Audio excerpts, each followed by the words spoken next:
Happy Monday. You know what that means? We are back in the Popcorn Talk studio for another episode of I Could Never Be, and I'm so appreciative for you guys for joining us. You're taking the first step to be able to achieve your goals and just be able to take that next step in life.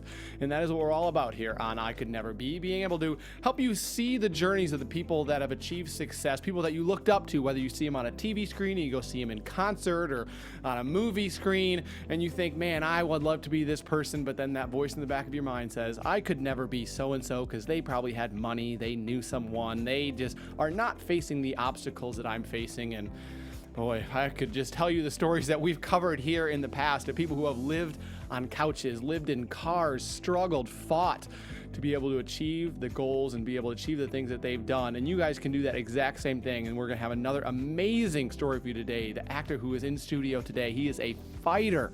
He is a life fighter, and the number of stories that he has to share, you're not going to want to miss it. Make sure that you continue staying tuned.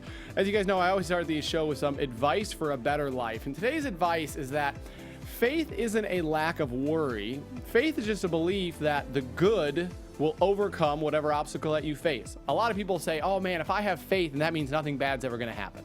Or that if I have faith, that means I'm never going to experience worry. That's simply not true. Worry is still going to be a part of life. Bad things are still going to happen, but faith is just that belief that good will always overcome those obstacles. So if you have that faith, that will help you conquer the worry and help you achieve everything that you want to do in your life. Today's guest, an incredible actor, just wrapped up another season on Orville, but he before that was known for The Wire, known for The Walking Dead. Again, one of the biggest life fighters I know, the things that he's overcome. So excited to talk with him. Please welcome Chad Coleman. Chad, thank you so much for joining us today, man. Thank you. I appreciate that. Now, it's Monday. Do you always start your week like are Mondays for you like a way to tackle the week? Do you look at Mondays as being like, all right, time to kick it into gear for the week? Honestly, no. Every day is an approach. The same approach every day. You know. I wake up, it involves meditation, contemplation, excavation, and then moving into workout, and that's how I start each day. So, how much time in meditation? Because you would tell me before the show that's a big part of your life. Yeah.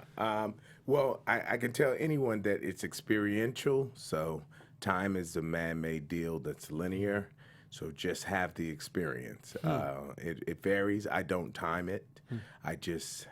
I just close my eyes, turn inward, and have the experience. I like that. I like that. You're not putting meditation is all about not putting limits on things. So why put a time limit of like, oh, I got to do it for like 15 minutes, 20 minutes? That's correct, because that's linear, and that's the way most people approach things like 2 + 2. Like, okay, well, it's not an equation like that. As we have a vast inner life, anything could happen at any point in time. So, just fall into that experience and don't judge yourself and self-soothe and and just allow what's going to happen, But there is no expected outcome at all. Just have the experience. Trust me, when you do it, you'll understand it. No, absolutely. I do it myself, and I know a lot of other people. Yeah, you just take some time and you're just like, all right, take a step back and just be grateful for what you have in your life. For sure. Look around at what you are about to accomplish and just kind of take it in. Yeah. And let it take you, Yeah, absolutely. Well, I want to congratulate you. Season 2 of Orville just wrapped up. Yes. Great. I mean, did you guys watch? I hope you did. When a season ends, do you look back on the season, or are you just like, all right, yeah, we made it through. It was great. Another good season. Well, you know what? It's a fascinating experience because we've been wrapped shooting. Yeah. So, but to engage the show and go through it feels like we're shooting it again for this one, So it felt, it's over, And you have a little... It's so much fun. You have a little break now from prosthetics and makeup. Yeah, which is never a problem. I tell people it's an hour and 10 minutes. The head is like a cowl, or like you put it on a hoodie, the traps and the head. And then they tack that around the outer part of your face. The eyes, nose, and cheek is just like putting on a Batman mask. And then the chin. And then you just spray it. So it's K&B, Howard Berger and Greg Nicotero of Walking Dead fame and many other movies. For sure, they are the best in the business. So Howard Berger knew how to be very efficient with it, especially for television. You know, it's not like a film where you can be sitting in the chair all day. So easy breezy, light is like Nerf material. So no, and that's part of why our expression and everything is able to come through so well, because we're very comfortable, and they did a great job of putting it together. So that doesn't bother me at all. That show created by Seth MacFarlane. You said Yes. you enjoy having banter with Seth. You enjoy giving him a little grief. Yeah.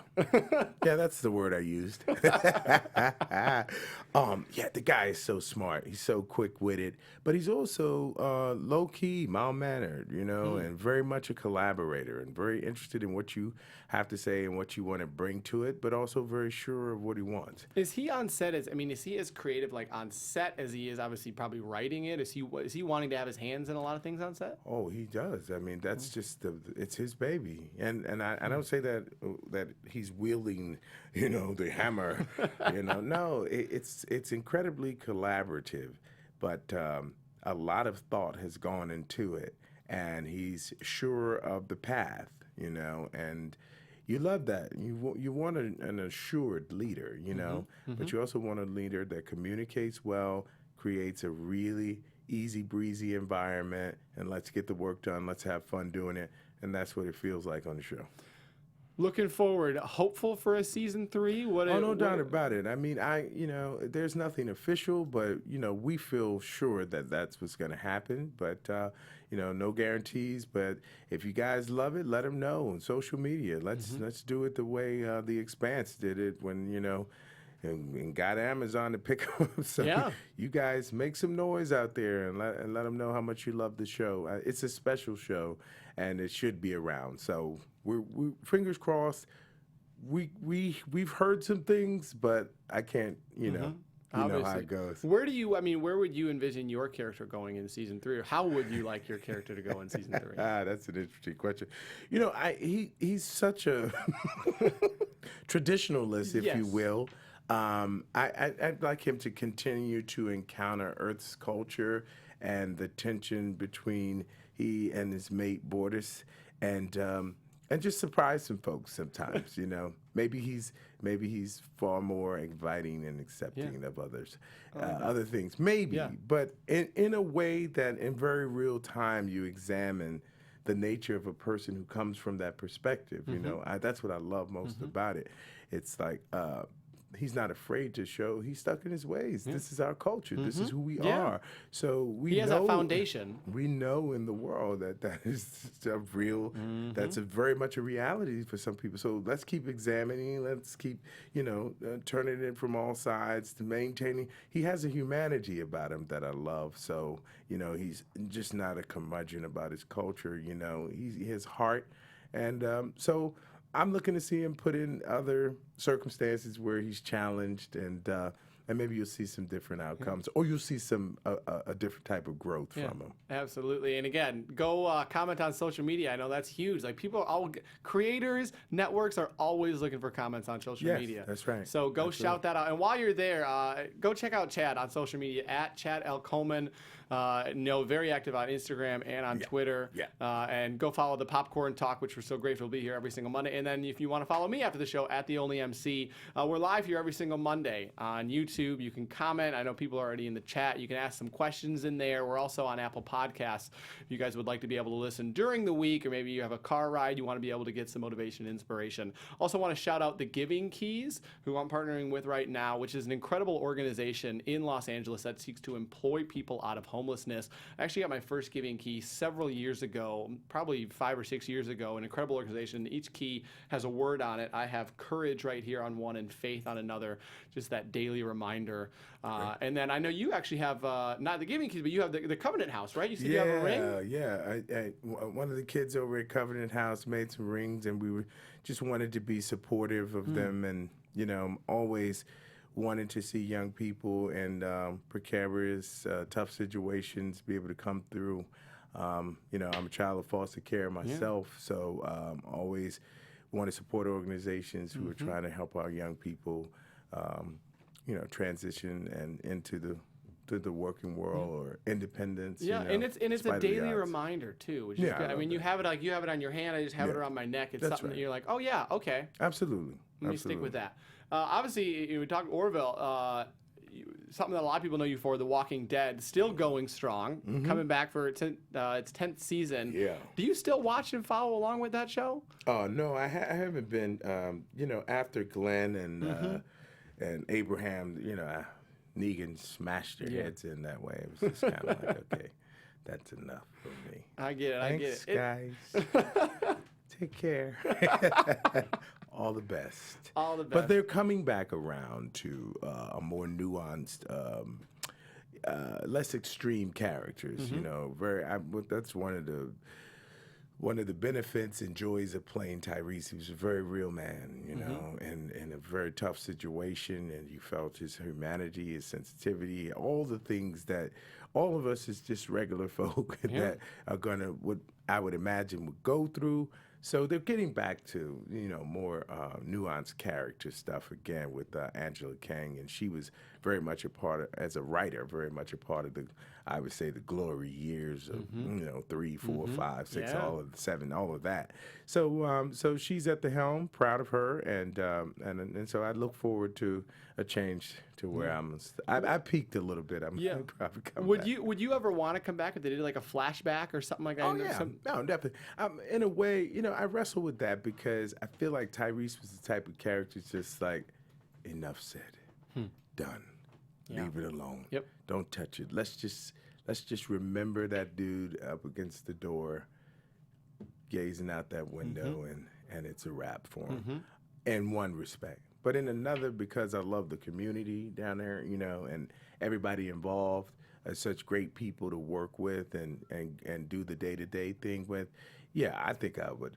It would be great to pop in. Yeah, I would love to pop in if it's like Sonequa and I, something like before we got to the prison, what our life was like, if that was possible. No, absolutely. Well, you never know. I mean, again, social media, people go take it there, and there's always people monitoring that and just looking for various other storylines. Because again, it can go into various. Yeah, directions. because that's what, like, if you're gonna touch it from the standpoint of her and I. To me, that's how I see it. Like, yeah, you guys get a glimpse in what it was for us before the mayhem. And you're also an All-American right now, which is that's a show I think that a lot of people can relate to. It's high school football. It's something that, you know, people who have kids are relating to, people who were maybe athletes. I know you were an athlete in high school. Yes. Do you flash back of looking at yourself in high school when you're on that show? Well, you know what? More so, even though I wanted to play football, I was a really little guy, so I ran track. You ran track and field, track and cross country, man. But full same. But still, okay, Yeah. awesome. But still, always at the football games. You know, it's just such an ingrained part of the experience, and loved all of that. But more than anything else, the fish out of water aspect of it, with him coming from South Central and having to deal in this new environment. Yeah, and now he's trying in to Beverly Hills. Negotiate those both worlds, you know.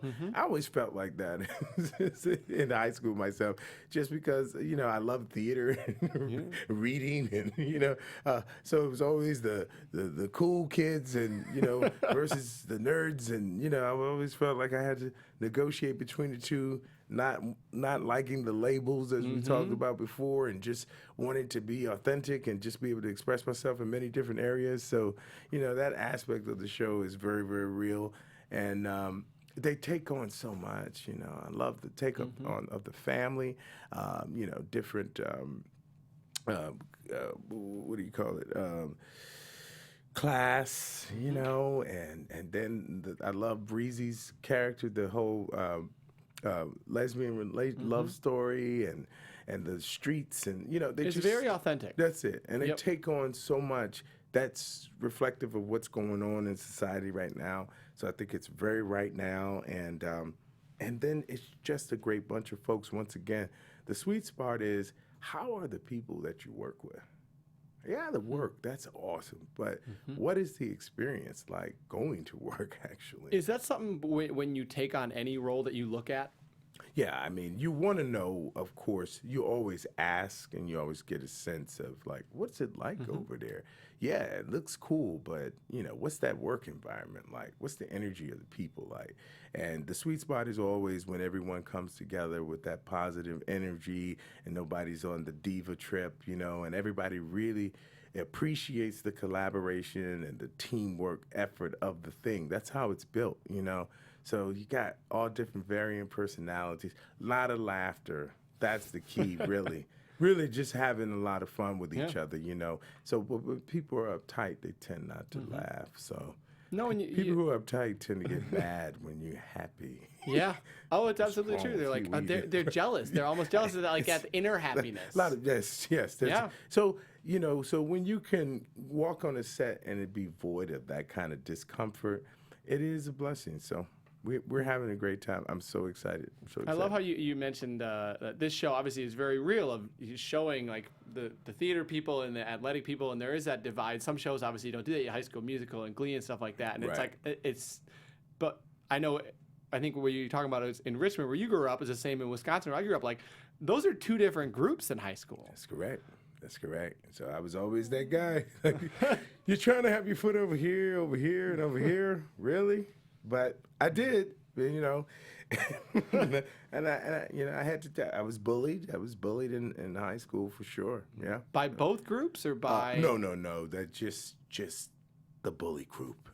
Yeah, there was just a couple of guys that, from the time I was like 5 years old, all the way until I graduated high school, same bully. One of them. The other one was just.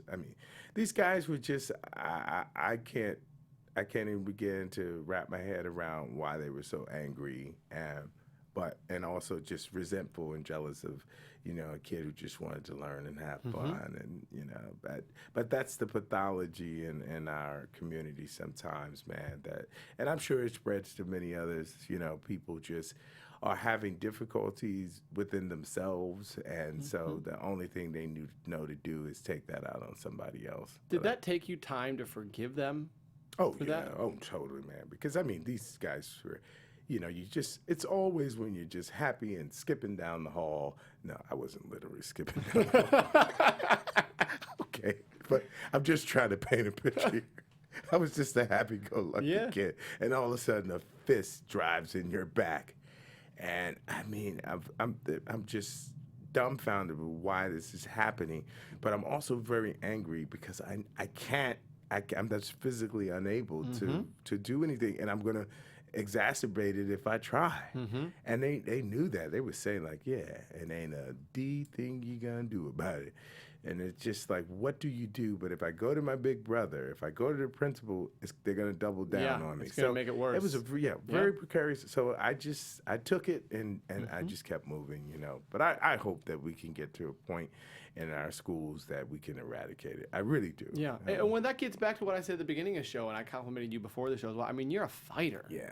Like, you are a life fighter. Not like a physical fighter brawler, but I played one on TV. Yeah, you played one on The TV. Wire. But, like, life-wise, like you're talking about, born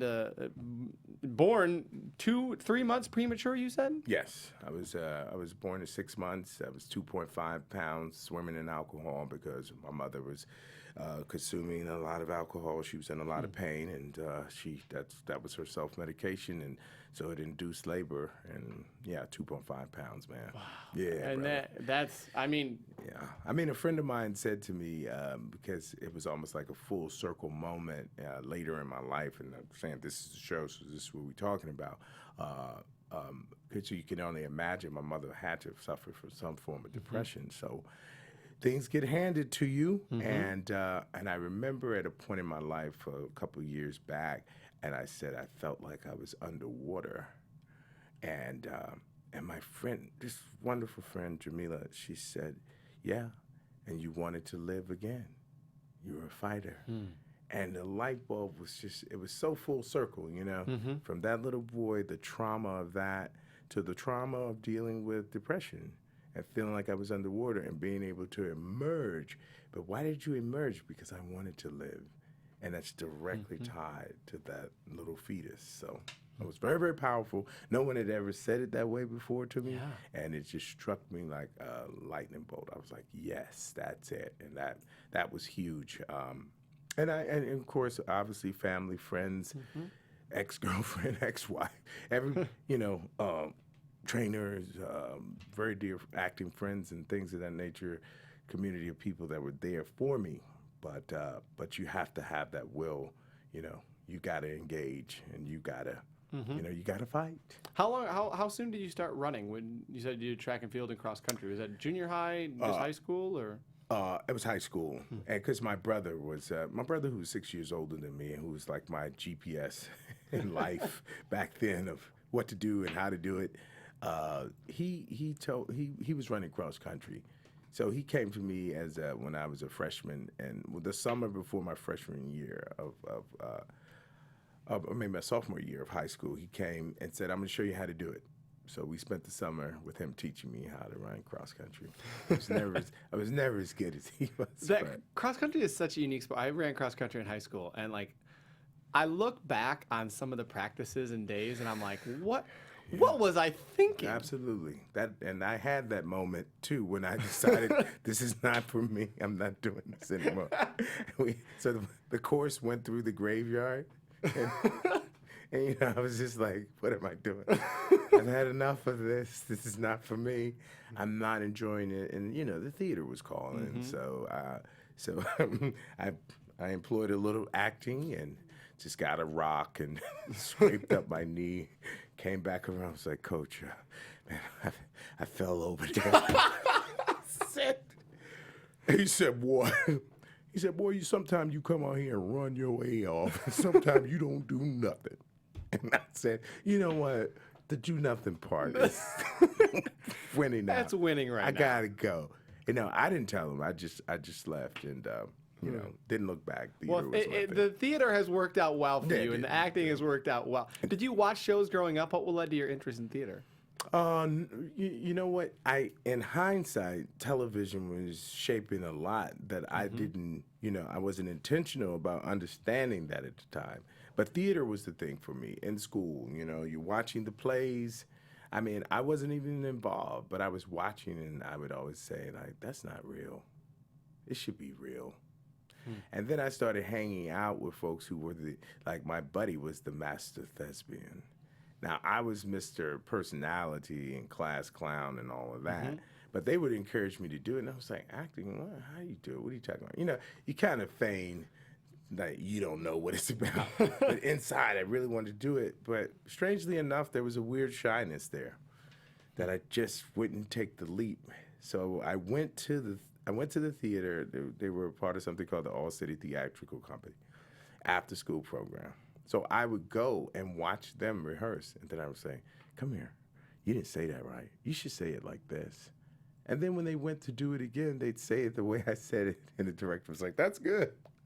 So I knew I was on to something. And then someone dropped out of the play. It was a musical, Wonderful Town. And somebody dropped out, and my friend darted over to the director and was like, "Chad wants to do it. Chad wants to do it." And I never forget, he slammed the script in my face. "You're Frank Lippincott." I was like, "Okay, well, here we go." And from there, it was on. I did the first scene, and he's like, "Son, what are you doing?" And I turned to the girl that was in the scene with me. I said, "There's nothing wrong with what I'm doing, right?" She was like, "No."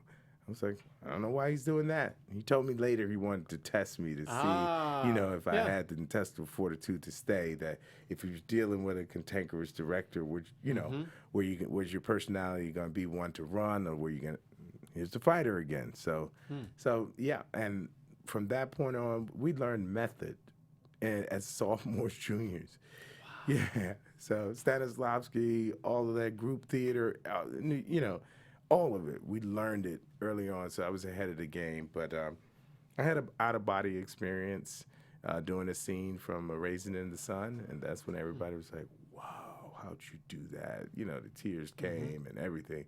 I lost myself in it, and so that was it. I was hooked from that point. There's always the point when you have theater in high school and acting in high school to doing something at college, because people it's like following the arts. Do you want to follow the arts, or do you want to do something in business or something like that's a steady Monday to Friday job? Yep. Did you have that fork in the road path? No, for me, it was all in with theater because I was able to audition for Tisch School of the Arts at NYU, and I got accepted.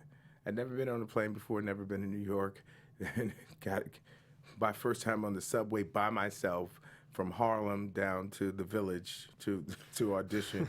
But I got in, so I was over the moon about that and incredibly excited. So from the time I was a sophomore in high school and had the out-of-body experience, I knew that was it. I knew this is what I'm going to do with the rest of my life. Now, the road there was a long and winding one, but yeah, I was hooked. I was hooked from that point on because it was special, you know? I mean, I really literally lost myself but stayed within the play. And they were like, how did you, I mean, they know how you do it. They were going, what were you thinking about? And I was like, he told us, don't ever tell anybody your secrets. Yeah, so I never told anybody. I was thinking about my foster parents. How'd the Army come in? So what happened was I was awarded the Court of the State of Virginia. Anybody in that position, which means you don't have legal parents. Even though I was living with my grandmother, she didn't adopt me. So anybody in that position was awarded a free scholarship to whatever school they got accepted in. I got accepted in NYU. Well, lo and behold, at that point in time, in 1984, Ronald Reagan took the program off the books. And so I ended up going to my hometown university, Virginia Commonwealth University, VCU. which is an amazing school. Great school. For technique, great school, but I was already ahead of the game. So I just didn't feel settled there. I wanted to be in New York so bad. So I said, well, let me go in the military, get a vocation I can use while I'm in New York pursuing my career. So I went into I was an audiovisual specialist. I was a cameraman. I did radio. I did TV. I had a cushy job, man. And it was a peacetime Army. So so it turned out to be an amazing experience because I got to travel around the world and just took the scales off of how vast the world was and just excited and having fun and meeting new people. And all of those experiences help you with character because you've met so many people. A lot of things you read remind you of people that you've known. So that's what happened. And I said, I did 4 years, and then I went to New York. It's amazing that you talk about that. I think you hit on a good point of like the foundation. Because a lot of people look at things and are like, why is this happening to me? I don't want to do this. I'm sure for you're like, I never wanted to be in the Army. I never, and That's right. Yeah, but then it happened, but you grew from that. I and did. That became a huge part of your foundation. But I also went to speak to my teacher about it, I said, listen, I really want to go to New York. I told her what the plan was. This is the training I'm going to get from the military. So, and as opposed to going to a communication school. She said, Chad, you're not going backwards. As long as you're not going backwards and you're not stagnant, go for it. So they're going in because, I never bought into the shining the boots and pressing the uniform, all of that. But I was learning an amazing vocation, and I was traveling all over the world. So it was just an amazing experience for me. So it informed me in ways I didn't know it would. But I was also working with guys who were photographers and stuff. They're artists. They just happen to wear this uniform, So I would do my monologues for them. You would still act in there? Yeah, they was really? They're like, Coleman, do your monologue. Oh, Coleman, good. What you gonna do, Coleman? You going where? You going to New York? All right, Coleman, go ahead. Do it one more time. You messed up a word. And then I studied privately at Howard University because I was stationed at the Pentagon in Washington, D.C. Vera Katz is one of the greatest acting teachers over at Howard of all time. She taught so many amazing people. So I studied privately with her. So I was never far from it. I kept training and I kept it at the forefront of my mind, even though I was having a different experience in the Army. I never stopped. And we made little movies and stuff ourselves too. So I was always engaging it, So I just kept I followed on through, and she told me, she said she wanted to offer me a scholarship to Howard, and she also said, "Did you ever think about television?" So she was the first one to kind of put that in my head. Before that, did you just want to do stage? Yes, that's all it was about, bro. Broadway was the thing. Really? Yeah, man. I wasn't thinking about television or film like that. Even though I had experiences seeing certain movies, and I was on, like, you know how you do one of those PBS shows in your hometown? Yeah. And I learned a lot from that too, because when I showed it to one of my sergeants, he was like, "Why you sound like that? It's really contrite." I was like, "Okay, I get it." Yep. But that's the way they told me to talk, so it helped me understand naturalism, you know, in a way when it comes to the medium of television and film. So yeah, I think everything was a learning opportunity. You know, everything now, and looking back, all the dots, you know, Yeah. the dominoes were falling. Even when I didn't understand it, you know, but I had the passion and wherewithal to stick with it. For a lot of people watching this who might not know, like, the difference between obviously TV and movie acting and stage acting, and almost being like, you almost think that they're just ABC, they go hand in hand. Is that not? No, I agree. I agree with you. It's just on the stage, I have to project because that guy in the back row deserves to hear it and see it as well.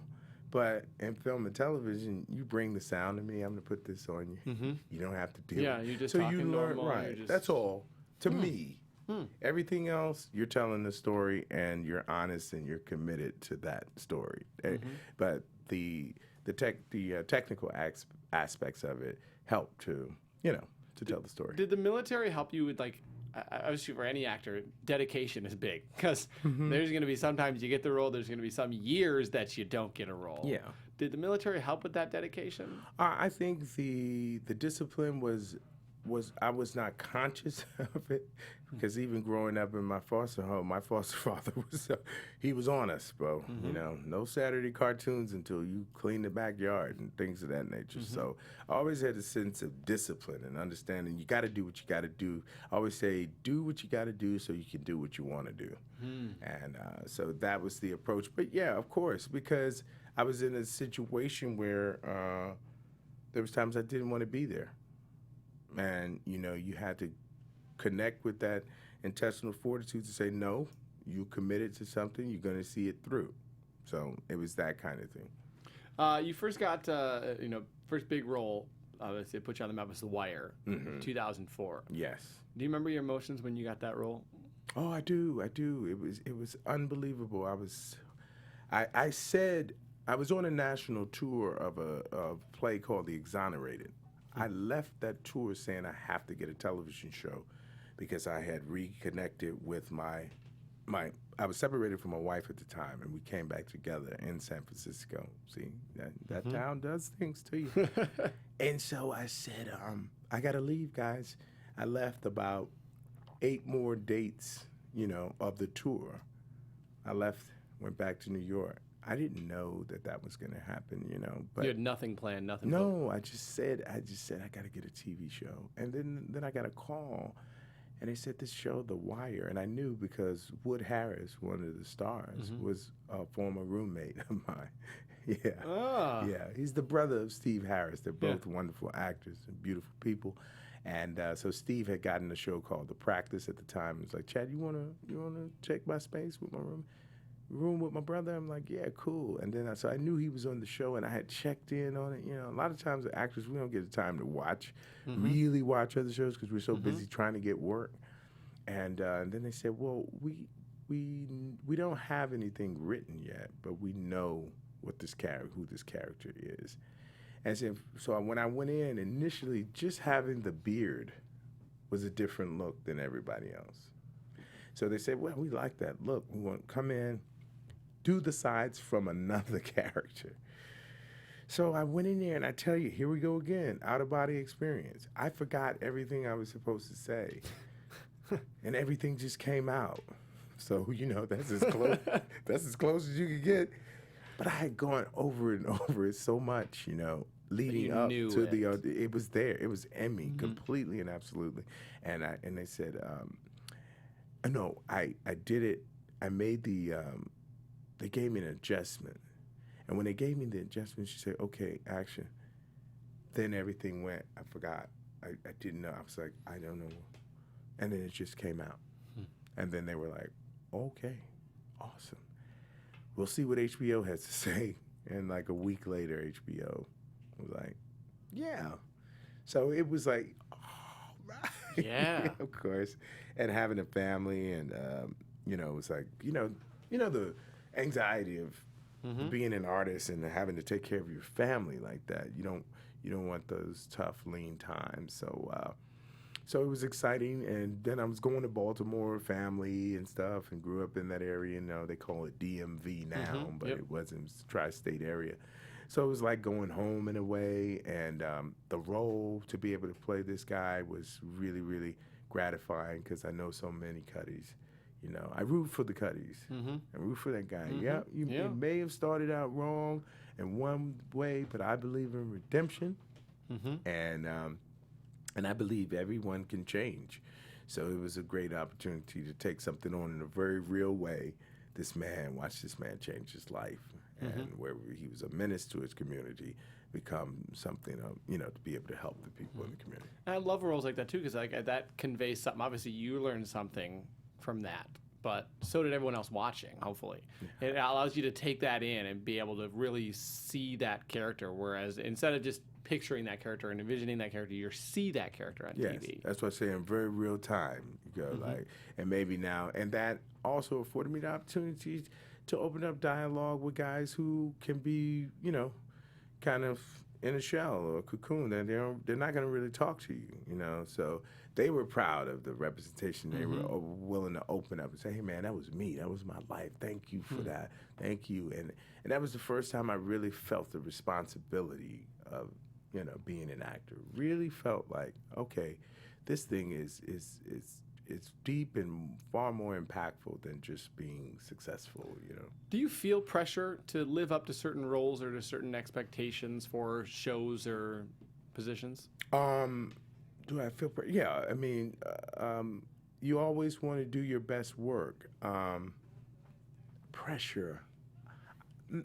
Now, no. But before, yeah, sure. You know, I would, you know, whatever it took, I'm going to do it, you know. And I used to put a lot of pressure on myself, you know. But as you grow and you realize you've been given a gift and you're really good at it, relax. It's easy. You got it. I always say you got to care enough to be professional, but not care enough to be yourself. That's right. Yeah. Yeah. Yeah. So that's when you, and that means you got to know yourself well. Then you got to trust. And there goes that faith part again. You were given this gift for a reason. So you don't, but then, you know, the competition and the capitalism can get you in a mode of think you got to prove. You know, even in our program, there it was very competitive. So, you know, that just, again, here comes the fighter, you know. But at a certain point, you realize, no, there's an ease to this. You've worked really hard. You are an ultimate professional. You're not going to suck. You're not. Yeah. So let it just be about the story, not proving how talented you are. Just tell that story. How did you specifically grow as an actor? I mean, from like 2004 to now, obviously you've had a lot of big roles, and I think I used to think this of like, oh, they have this big role and then they're just doing the roles. Like, are you still training? How are you trying to better yourself as an actor in the last 15 years? Well, I've had so much on the job training that, and then I also participate in theater groups with friends, like the Global Artists League with my friends. You know, I write stuff. I'm always reading, you know. But I also have found, honestly, that working on myself has made me a better actor. How so? What do you mean working on yourself? Meditation. There's a level of relaxation that I bring to the work now that the story just comes through clear. There are less distractions, right? Yeah, that's primarily it. The more relaxed you are, the better actor you're going to be, because more can come through you. So I think more than anything else, also it's just honestly, man, working on myself, the humility, and learning that there were areas of growth in my life. I am the instrument as the artist. So if I grow as a person, man, you're gonna grow as an artist too. Yeah. Listening, I hear. I used to, I'm an act. I'm an actor, and I was acting, man. And I don't mean that disparagingly, because I'm fortunate to be very talented. But man, when you learn to really listen, and you really, really get as close to as you can to, I don't have a clue what I'm going to say. I don't know what's going to happen. I'm just like me and you. We don't know. You're reacting a lot of times. That's correct. Yeah. Because you're listening now and you're engaged. And then when I start to understand energy, how to bring energy to a room, even before the words, I think getting to know myself brought a much more open, relaxed person to the role. So then there's even more transformation that can happen from what the writer has written. Who did you look up to? Who are you mentors of yours? Well, first of all, my brother Donald Coleman, for sure, because Donald was the first one that kind of introduced a play. He's in a play. What's a play? And he was the one that introduced that you could do this, because we were on the back porch one day, and he was playing with me, and he pushed me, and I exaggerated it to the point where he was like, "Oh man, I'm sorry," and I did that. Gotcha. Yeah. Yeah. And he said, "Man, you should be an actor." So, him for sure. People like Sidney Poitier, Howard Rollins, before Denzel. Even Denzel, Gary Oldman. Folks like that. James Earl Jones. I saw you tweeted out about John Singleton. Yes, of course, man. I mean, obviously, come on, Boys in the Hood. Come on. Did you work with him, or was he a mentor? I just met him. Okay. I just, you know what, and I'm glad you brought that up, because I was such a kid in the candy store, and he said, "Man, I love your work, and I want to work with you." I was like, "Wow, that's awesome." Really? So, yeah, I was floored, man. I mean, I guess I could have done a little math equation, The Wire, John Singleton. I'm pretty sure he probably, I guess, but I never like to take anything for granted. You don't know. The man can look at you like, and you are, which has happened many times before. Get your ego in check. But sincerely, rest in transition, brother. It meant the world that he said. When he said that, I tell you, my, friend who was with me was like, "Look at you. Yeah. Are you blushing?" Like, ooh. Yeah. I'm like, "Yeah, I am," because he was a masterful storyteller, and I wish I'd had the opportunity to work with him for sure.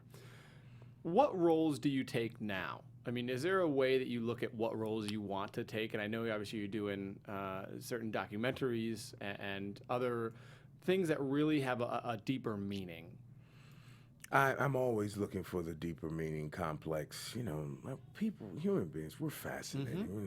Very seldom are any of us just simple 1 + 1 = 2. Yeah. So I'm always looking for the story that appreciate the complexity of life and the beauty of the complexity. Unlike the hard stories. Yeah, no black and white. No, the villain and the good guy. No. It's we're all a mesh of all of it, and it's just a series of choices and situations and circumstances. So I'm always looking for complex stories to tell, which is one of my own. I did my first short with called Wish Lab Inc., and so I'm looking forward to that's a part of the growth as well, starting to produce. And so we have an exciting, multi-layered story to tell about two fascinating people, and there's aging and cloning involved. So, well, I can see that too. Like you're talking when you were younger, you're just sitting in the sideline being like, "Say it this way. Why don't you do it this?" Like you said that, I immediately was like, "Well, he's definitely has to be doing some directing or producing there." Yeah, and people would constantly have, reassured me. I was doing Othello with Patrick Stewart some years ago, and he said, the director, she's like, "You're gonna direct one day." I was like, "Wow, great, Jude, but can you direct right now?" How about that? But that's tomorrow. Let's worry about today. Can you just get us through this thing? But people have always so it's coming around, and I've taught acting with my ex-wife. How about that? We really get along. We can sit in the room and teach somebody acting. Sally Stewart, and so yeah, it's always been there. Friends have always come to me and say, "Hey man, can you help me with the scene?" And I love it. I love it. You know what? The greatest thing we can do is be of service to others. We need to help people understand that selflessness is the way to go. You want to feel really good? Help somebody. And it's so easy. I know. Like, if people think like, oh, man, I got to go out of my way. It's going to take 3 hours I don't have. You're like, it takes 2 seconds to open a door. Yeah. It's just a simple thing. It's the little things. It's just open your heart. Just open your heart and let the kindness do what it wants to do. That's exactly right. Don't let the environment. Don't resist the kindness. Oh, boy, tell me about it. You see so many people tied up in knots. You come on, let me pull that. Now come on. Watch what happens when I pull this string. You gotta watch what happens when your heart opens. Yeah. It's a beautiful, beautiful life. So everything that you've been through, what do you consider your definition of success? Wow. Okay, it's a twofold thing. Inner peace and helping others. If you take everything, look, this is a gift. Everybody can't do it. If everybody could, they would. So if you're given a gift and you maximize on that gift by helping others, that's the key. And then realizing that the definition of happiness was not outside of me, it was inside of me. Getting clarity on happiness for me is inner peace. Inner peace allows me to be my most giving to others. That's, to me, that's success. Because all the other stuff, for me, maybe not for someone else, that's all just, it's icing on an amazing cake. Yeah. But it doesn't fulfill, it doesn't fulfill in the way that I thought. It's wonderful. Don't get me wrong. I'm having a blast. But if it was just all about that and chasing it in the way that I did, I wasn't happy. I wasn't happy. I needed to be settled and at peace inside myself in order to appreciate this. That's, I think, because it is a gift. I can tell you how I do it. Why am I compelled to do it? Who gave me that? Well, I know my Creator gave me that. Yeah. And to honor it, and it wasn't given to me just so I could, look how good I am. You see how good I am. It was you to like help me? People. You like me? No, exactly. And I was told that by my brother all those years ago. But from hearing it, saying it, but actually living it was the whole journey right thus far. Before I get to the final question, I want to shout out to a person in the chat asked this. They said, you've done so much varied work. Do you have a preference for comedy or drama? No. See, when we came up, when we were training with Robert Pemberton, we had to do both. So just as I told you about A Raisin in the Sun, picture me in The Odd Couple as Felix Unger. It happened. So learning Neil Simon and comedic timing, yes, very much a part of the game. And then the other part of it is growing up where I grew up, there were days we just didn't have anything else to do but joke on each other. Yeah, exactly. And that's how you show you love each other. You talk crap to each other. So I love both, and I will continue to do both. And I think all the folks out there like Charlie Day and the boys from Always Sunny who gave me a chance to come in there just because they did enjoy The Wire. Like, that's a serious actor. We can't. What? Well, we like him, so let him come in here. Yeah. Right. And then so when I was able to show that, oh, my God, he's funny. So that's cool. Final question, which I love to ask people, is in 50 or 75 years, if people look back on your life and your career and the work that you've done, what are 2 or 3 things that you want people to say? Chad Coleman, he was blank. He was kind, and he really cared about people, and he tried his best to help others. And we had some heck of a laugh at that, you know. He made people's lives better. Hey man, listen, you know what? The guy came and he tried to help. He tried to help this world be a better place, man. That's the truth. I know it sounds big and corny, but that's just what we got. Yeah. You know, what are you gonna do? Everyone you meet, you have an opportunity to share kindness, and that's it. It's all it is. That's it's not a big. You can do that, and if you do that, and you just go through life, that's the path. Hey, man, wake up every day. Because you do it to one person, that person does it to the That's next how you do. person. And Domino drops. Yeah, I wake up every day. I bring no harm to myself. I love myself. I love myself. It's not looking in the mirror going, look how pretty I am. No, it's nurturing myself. Yeah. You know, with the meditation and with the workouts and with the eating and with the love, just giving love to people. And then I try to help the next person. If you need me, I try to be there. That's the best I can do with it. And as long as that's how I'm actuating, everything else that comes, it's okay. But who's meeting it?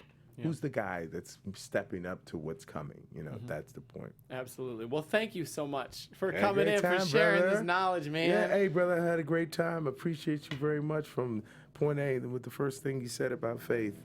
It's so real. Thank you so much. I appreciate it. Hopefully you guys learned a lot too. Again, this is just, you know, Chad is just such a fighter, and I was so curious to talk to with him. And I took so much from this. I mean, I've taken notes myself.